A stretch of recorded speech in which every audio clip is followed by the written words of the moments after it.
qu'on m'a toujours fait croire qu'en fait, cette histoire, c'était honteux, en fait, alors que finalement, moi, je suis victime dans l'histoire de tout le monde.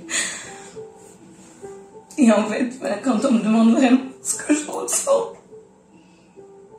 du coup, j'ai vraiment l'impression qu'en fait, on m'a volé ma vie, en fait,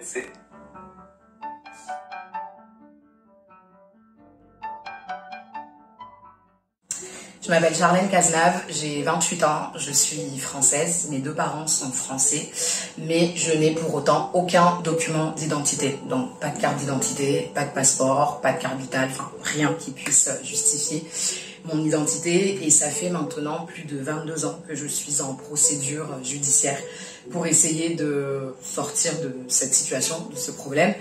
Parce que ma vie était déjà très compliquée quand j'étais mineure, mais depuis que je suis majeure, ma vie est tout simplement devenue un enfer au quotidien. Je suis née au Cameroun et je suis arrivée lorsque j'avais 5 ans en France, inscrite dans le passeport de ma mère.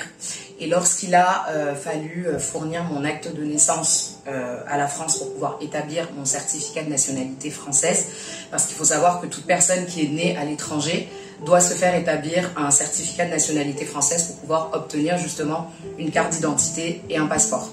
Et lorsqu'il a fallu en fait fournir cet acte, mes parents ont fourni un acte de naissance qui comportait des erreurs sur mes noms, prénoms et lieux de naissance.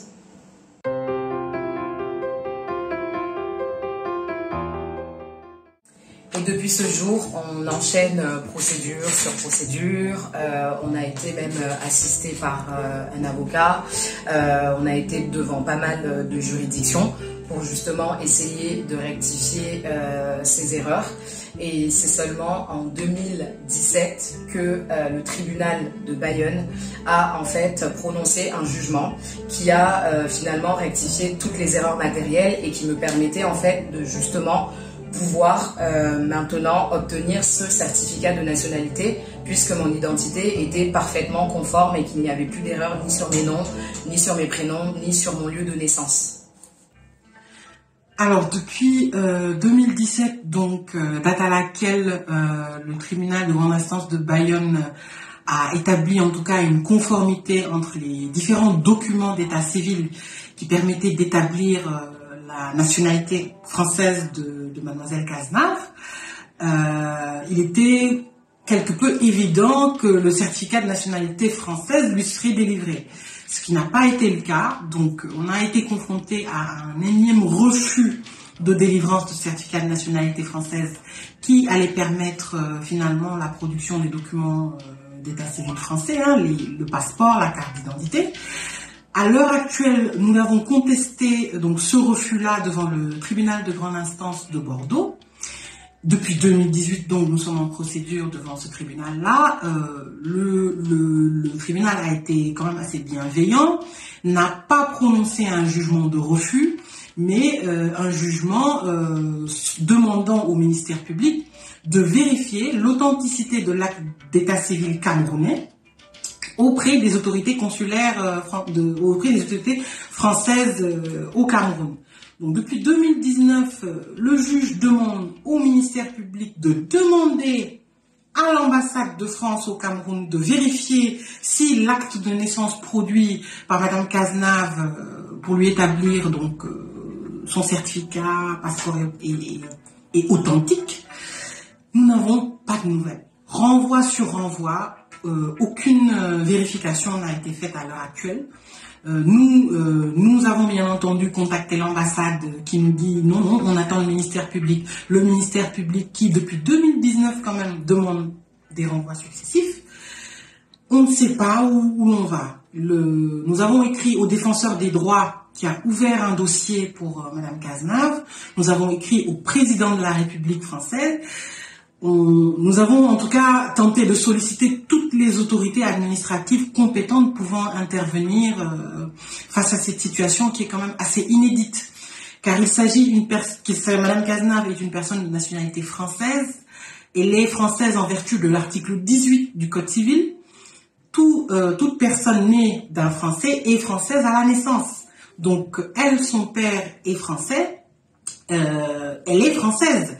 Sauf que, bien entendu, pour pouvoir se voir délivrer des documents d'état civil, il faut des actes authentiques. Aujourd'hui, nous avons la preuve et bien entendu reconnu judiciairement que les actes de naissance sont authentiques, mais nous avons toujours un refus de reconnaissance, en tout cas de délivrance du certificat de nationalité. Et c'est assez accablant. Et depuis ce jour-là, donc depuis le fameux jugement qui a été rendu, je pensais que j'allais enfin pouvoir démarrer une vie normale comme n'importe quel Français, que j'allais pouvoir me rendre en mairie et aller faire mes documents d'identité et commencer ma vie. J'avais quand même 24 ans en 2017. Mais en fait, pas du tout. Je me suis encore heurtée une fois de plus au refus de l'administration et de la justice française. Et malgré toutes ces difficultés scolaires, j'ai quand même pu poursuivre ma scolarité jusqu'en Bac+5, puisqu'aujourd'hui je suis diplômée d'un master de projet innovant et communication digitale. Mais le problème s'est également posé donc pour le BTS, pour le bachelor et pour le master. J'ai toujours failli me retrouver bloquée à la dernière minute et ne pas pouvoir passer ces épreuves, mais toujours à l'aide d'attestations de mon avocat ou quoi. J'arrivais toujours à en venir à bout, mais le problème en fait c'est que tout ce qui peut paraître très simple et anodin pour n'importe quelle personne est toujours un parcours du combattant pour moi, notamment pour tout ce qui est par exemple, c'est très bête, mais je ne peux pas aller récupérer un colis à la poste. Je suis toujours obligée de le faire passer au nom d'un ami ou de mon copain, puisque eux ont des cartes d'identité. Je ne peux pas ouvrir un compte bancaire.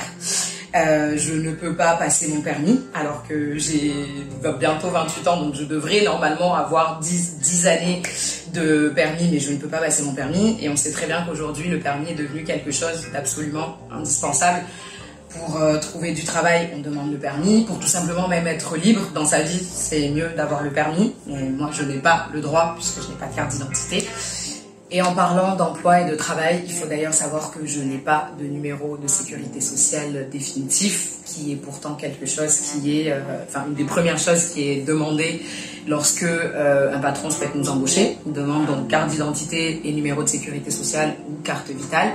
Et moi, je suis dans l'impossibilité de produire les deux. Donc, en général, lorsque je me fais embaucher, c'est au bon vouloir de mon employeur et toujours à l'aide d'attestations de mon avocate et même d'attestations que je peux faire moi-même en fait pour vraiment expliquer ma situation, mes procédures judiciaires et tout ce qui s'ensuit. Enfin, c'est véritablement un cauchemar.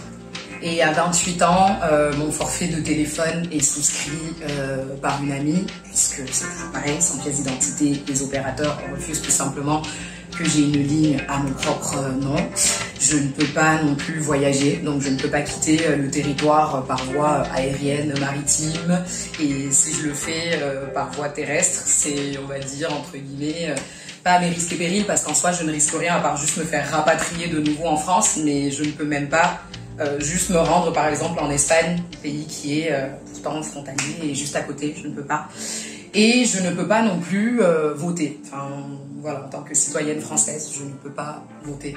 Donc, c'est une liste, on va dire, non exhaustive de choses que je ne peux pas faire parce que là, tout de suite, ce sont les premières choses qui me viennent. Mais c'est souvent lorsque j'ai une démarche ou quelque chose à faire que je me dis « Ah, il y a cette chose aussi que je ne peux pas faire en fait ». Au début, j'avais vraiment confiance que ça allait se régler très rapidement. Mais là, du coup, je ne sais pas dans combien de temps ça va se régler. Et en fait, je pense que n'importe quelle personne déjà est angoissée pour son avenir en général. Mais moi, je suis doublement, voire triplement angoissée pour mon avenir puisque j'ai les angoisses de ne pas avoir réalisé plein de rêves qui m'ont été enlevés puisque je n'ai jamais pu rien faire en fait. Mais j'ai aussi toutes les angoisses de me dire que dans 2 ans, je vais avoir 30 ans. C'est peut-être bête pour certaines personnes, mais j'ai l'impression qu'il y a des choses que j'ai pas faites à 20 ans que je pourrais plus faire maintenant. J'espère que ça va se résoudre parce que je me dis si c'est 30 ans, si c'est 28 ans, l'idéal ce serait là à 28 ans que ça puisse se résoudre. Parce que, voilà. Mais si c'est 30 ans, voilà, ça se résout, je pourrais me dire, c'est pas trop tard pour commencer ta vie. J'ai vraiment l'impression que je vais commencer ma vie en fait. Je suis vivante mais je vis pas en fait. C'est comme si limite je survivais. Tous les jours que je me lève, c'est un nouveau combat, tous les jours.